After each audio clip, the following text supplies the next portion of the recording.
The history of Lithuania between 1219 and 1295 concerns the establishment and early history of the first Lithuanian state, the Grand Duchy of Lithuania. The beginning of the 13th century marks the end of the prehistory of Lithuania. From this point on, the history of Lithuania is recorded in chronicles, treaties, and other written documents. In 1219, 21 Lithuanian dukes signed a peace treaty with Galicia Volhynia. This event is widely accepted as the first proof that the Baltic tribes were uniting and consolidating. Despite continuous warfare with two Christian orders, the Livonian Order and the Teutonic Knights, the Grand Duchy of Lithuania was established and gained some control over the lands of Black Ruthenia, Polotsk, Minsk, and other territories east of modern-day Lithuania that had become weak and vulnerable after the collapse of Kievan Rus. The first ruler to hold the title of Grand Duke was Mindaugas.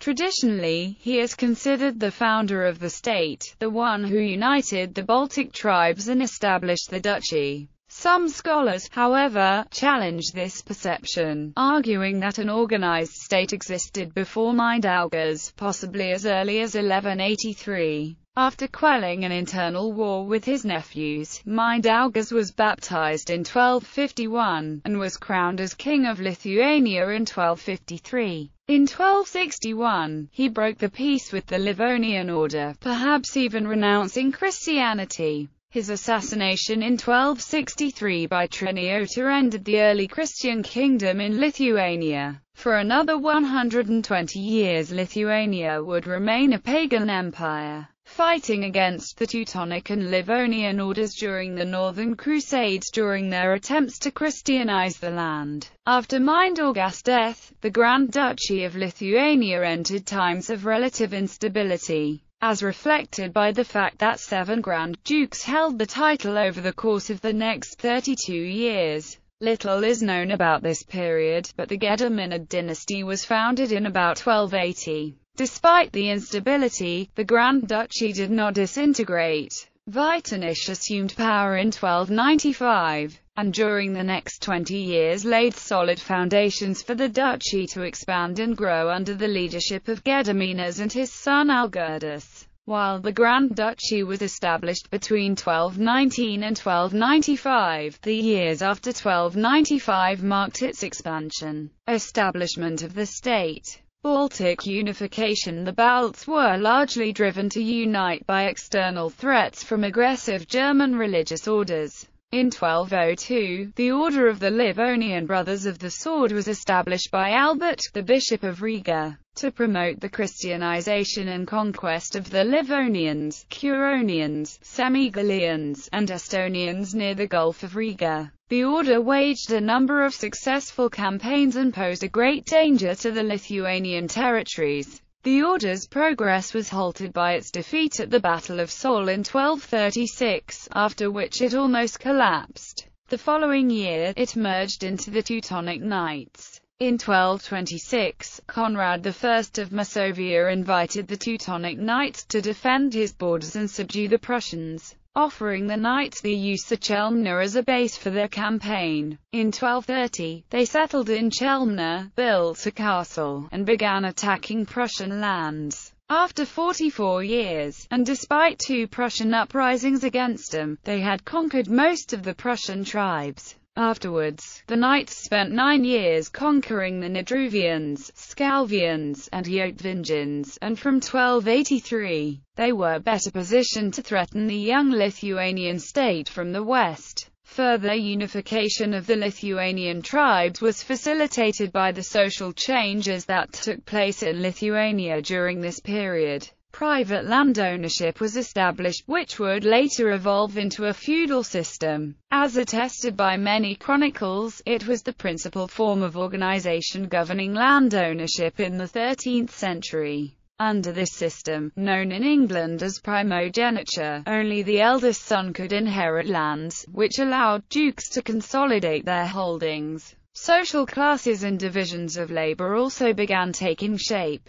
There were classes of experienced soldiers, of free peasants, and of unfree people. In order to enforce this social structure, a united state was needed. Another force behind unification was the desire to take advantage of Ruthenian lands, which were suffering from the Mongol invasion. Temporary alliances among Lithuanian dukes often sufficed for military ventures into, and plundering of these lands. Altogether, between 1201 and 1236, Lithuanians launched at least 22 incursions into Livonia, 14 into Rus, and 4 into Poland. The ongoing administration of conquered territories, however, required a strong and unified central power. Galicia-Volhynia Treaty. Some evidence suggests that Lithuanians began combining their forces at the dawn of the 13th century. For example, in 1207, soldiers were recruited across Lithuania to fight the German religious orders, and in 1212, Dori Ruta's treaty with Novgorod shows that he exerted some degree of influence over a vast area. During the first 20 years of the 13th century, Lithuanians organized some 30 military expeditions to Livonia, Russia, and Poland. Historian Thomas Baranaskas argues that a Lithuanian state could be said to exist as early as 1183. However, the first conclusive evidence that the Balts were uniting is considered to be the treaty with Galicia-Volhynia signed in 1219. Presumably, the eldest duke was Zivanbudas, since his name was mentioned first. Mindaugas, despite his youth, and his brother Dorsprungers, are listed among the elder dukes.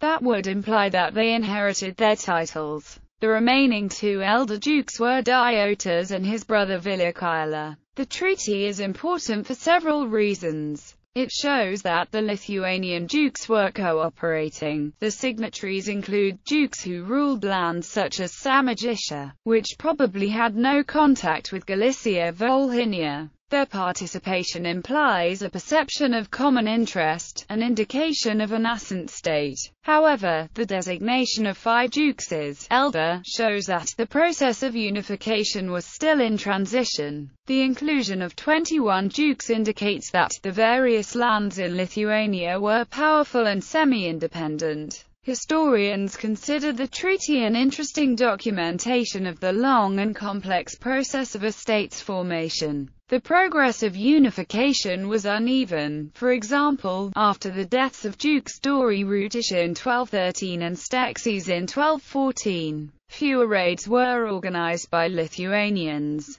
Mindaugas is referred to as the ruler of all Lithuania in the Livonian rhymed chronicle in 1236. The means by which he managed to acquire this title are not well known. Russian chronicles mention that he murdered or expelled various other dukes, including his relatives. In 1236, Duke Vicontis led the Samogitian forces to victory in the Battle of Saul, where the Livonian Order suffered a catastrophic defeat. It seems that Vicontis did not receive support from Mindaugas. Vicontis' personal power grew. The Livonian Order was on the brink of collapse and was forced to become a branch of the Teutonic Knights. The combined orders focused on the conquest of Samogitia, since only this land prevented them from consolidating their territories. The union of these aggressive powers could not have passed without notice in Lithuanian lands, and might have furthered the unification process.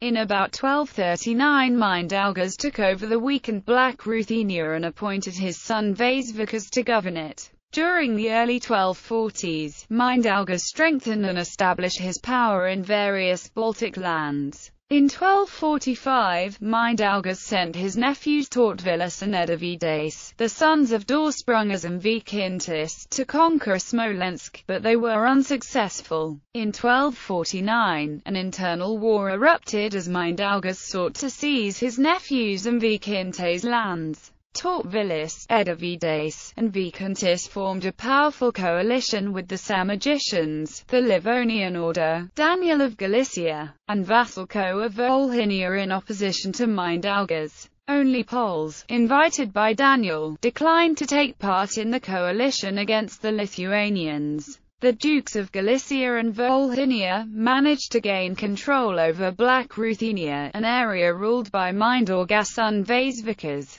Tautvillus travelled to Riga, where he was baptized by the archbishop. In 1250, the order organized two major raids, one against Nalsaland and the other against the domains of Mindaugas and those parts of Samogitia that still supported him. Attacked from the north and south and facing the possibility of unrest elsewhere, Mindaugas was placed in an extremely difficult position, but managed to use the conflicts between the Livonian Order and the Archbishop of Riga in his own interests. He succeeded in bribing Andreas von Stierland, the master of the order, who was still angry at Vykintas for the defeat in 1236. In 1251, Mindaugas agreed to receive baptism and relinquish control over some lands in western Lithuania, for which he was to receive a crown in return. In 1252, Tautvillus and his remaining allies attacked Mindaugas in Voruta, sometimes considered to be the first capital of Lithuania. The attack failed and Tautvillus' forces retreated to defend themselves in Tivarai Castle, in the present-day Rietavas municipality. Vykintas died in or about 1253, and Tautvillus was forced to rejoin Daniel of Galicia. Daniel reconciled with Mindaugas in 1254. The Black Ruthenian lands were transferred to Roman, the son of Daniel.